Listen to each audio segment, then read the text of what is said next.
USA E2 treaty investor visa के लिए आपको यूएसए में बिजनेस एस्टैब्लिश करना होता है या किसी एग्जिस्टिंग बिजनेस में इन्वेस्टमेंट करनी होती है। अब इस इन्वेस्टमेंट से रिलेटेड आपके पास डिफरेंट तरह के ऑप्शंस मौजूद हैं। आप एग्जिस्टिंग बिजनेस में इन्वेस्ट कर सकते हैं, यानी उसके कुछ शेयर्स परचेज कर सकते हैं, या आप एग्जिस्टिंग बिजनेस को फुली टेक ओवर कर सकते हैं।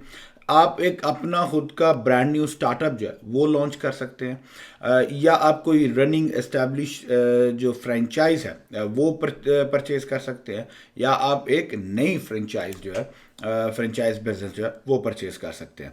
तो in any of these different criterias आप बिजनेस इन्वेस्टमेंट्स करते हैं, उसकी बेस पे आपको E2 वीज़ा की एप्लीकेशन परसू करनी होती है। अब जनरली फॉरेन इन्वेस्टर्स की तरफ से जो बहुत सारे कंसर्न्स होते हैं, उनमें से एक बड़ा इंपॉर्टेंट और मेजर पॉइंट ये होता है कि आपको नया बिजनेस स्टार्ट करना चाहिए या आप किसी एग्जिस्टिंग बिजनेस को टेक ओवर करें, और इन दोनों में क्या मेजर डिफरेंसेस हैं। सो बेसिकली आप जब अपनी नई कंपनी स्टार्ट करने जाते हो तो as compare to buying an existing business, आपको 5 डिफरेंट जो इसमें जो डिफरेंसेस हैं वो मैं आपको एक्सप्लेन करने जा रहा हूं कि क्या ऐसे मेजर डिफरेंसेस हैं जिनकी बेस पे startup company is much better than buying an existing business. तो उसमें जो नंबर 1 जो बेनिफिट है वो ये होता है कि रिटेल बिजनेस अगर आप परचेज करने जा रहे हो तो रिटेल बिजनेस की लीज टेक ओवर करने के लिए आपके पास चूंकि क्रेडिट मौजूद नहीं होता, आपके पास चूंकि बैकग्राउंड नहीं होता, यूएसए की सोशल सिक्योरिटी नंबर नहीं होता, तो आपको लीज टेक ओवर करने में काफी कॉम्प्लिकेशन आती है।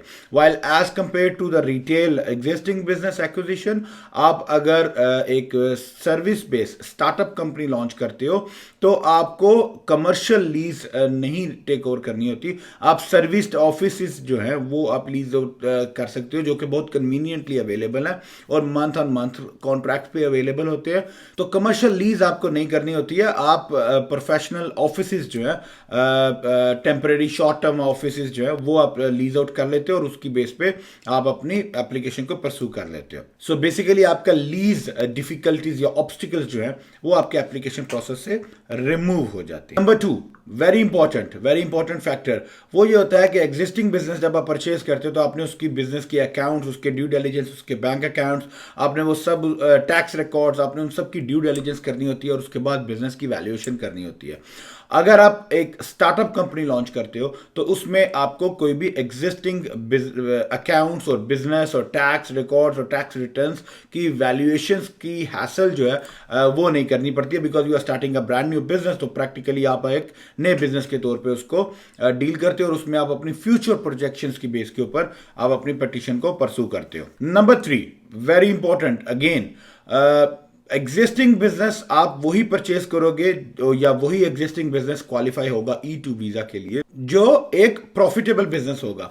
अगर एक running established profitable qualifying business होगा तो नेचुरली उसकी गुडविल जो है वो उसके साथ एक heavy amount of goodwill attach होगी।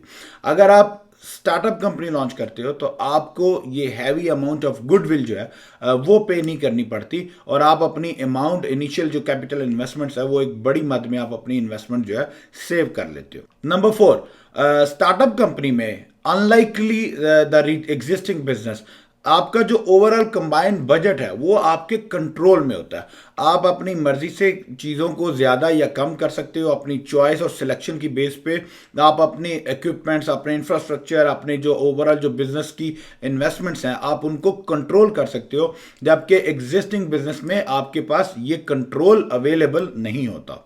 And last but not the least, आपके पास एक ब्रांड चॉइसिंग जो है वो अवेलेबल होती है अगर आप अपना स्टार्ट बिजनेस कर रहे हो। मतलब ये हुआ कि अगर आप, हर बंदे की एक अपनी प्रेफरेंसेस है, आप जब अपना बिजनेस स्टार्ट कर रहे हो तो आप अपनी लाइक्स एंड डिसलाइक्स के अकॉर्डिंगली अपने बिजनेस की, अपने ब्रांड की कलर स्कीम, उसकी इंफ्रास्ट्रक्चर, उसका जो ओवरऑल एक ओरा है आप वो बिल्ड करते हो अपनी लाइकिंग्स और डिसलाइकिंग्स के अकॉर्डिंगली और अपने बजट्स के अकॉर्डिंगली। जबकि एग्जिस्टिंग बिजनेस परचेज करते हुए आपके पास ये ऑप्शंस लिमिटेड हो जाते हैं। सो मेक श्योर कि जब भी आप E2 वीज़ाज के लिए यूएसए में बिजनेस इन्वेस्टमेंट की बात कर रहे हो तो आप अपने बोथ ऑफ द ऑप्शंस जो है उनको एक्सप्लोर करो, उनको डिस्कस करो कि आपको buying an existing business suitable option है या starting a business suitable option है।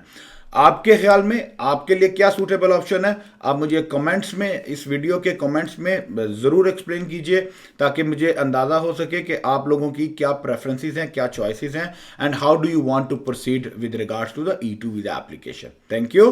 अस्सलाम वालेकुम।